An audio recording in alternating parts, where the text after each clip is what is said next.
आपका क्या नाम है? सोमदास। आप कहाँ रहते हैं? जगदम्बे कॉलोनी, गली नंबर 2, हाउस नंबर 1। आपको क्या तकलीफ़ है? मेरे को यानी कि एलर्जी हुआ था, जो छींकें बहुत आती थी। कितनी चीखें दिन में आती थी? तो कभी भी मतलब ऐसे थे, दिन में 2 बार 3 बार 4 बार भी कभी आ जाती आती थी। थी। एक टाइम में कितनी चीखें आती? 10, 20, 30? एक टाइम में कम से कम 4 5 आएंगी, कभी कभी कंटिन्यू 8 भी आ जाती थी। ठीक हाँ है। ये कब से आ रही हैं आपको? कितने साल जी, से? 2 साल हो गया। आपने कहाँ कहाँ इलाज कराया? मैंने गवर्नमेंट हॉस्पिटल में कराया।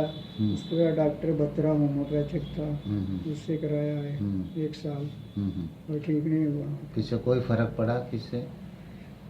उस वहाँ से कोई फ़र्क कोई नहीं फर्क? पड़ा, और अभी इसमें तो बहुत ही मेरे दिव्य को आयुर्वेद मतलब। पंचकर्मा सेंटर में हाँ जी। आप आए हाँ, तो आपको क्या क्या फ़र्क नज़र आया?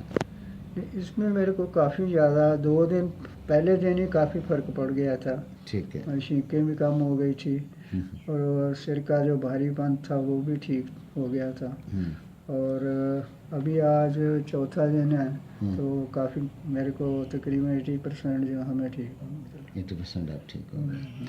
आप लोगों को क्या बताना चाहोगे कि लोग जो है इसका ऑपरेशन कराते हैं, आप क्या उनको सलाह देना चाहोगे? नहीं, ऑपरेशन कराने से ये ठीक नहीं होता है, इसलिए ये यहाँ आकर ये दवाई खाने से ठीक होगा। पंचकर्मा हमारा आपने हाँ, जो कराया पंचकर्मा जो है, उससे? इसमें आके अपना इलाज करा लें तो वो परमानेंट ठीक हो जाएगा। ठीक है। Thank you very much.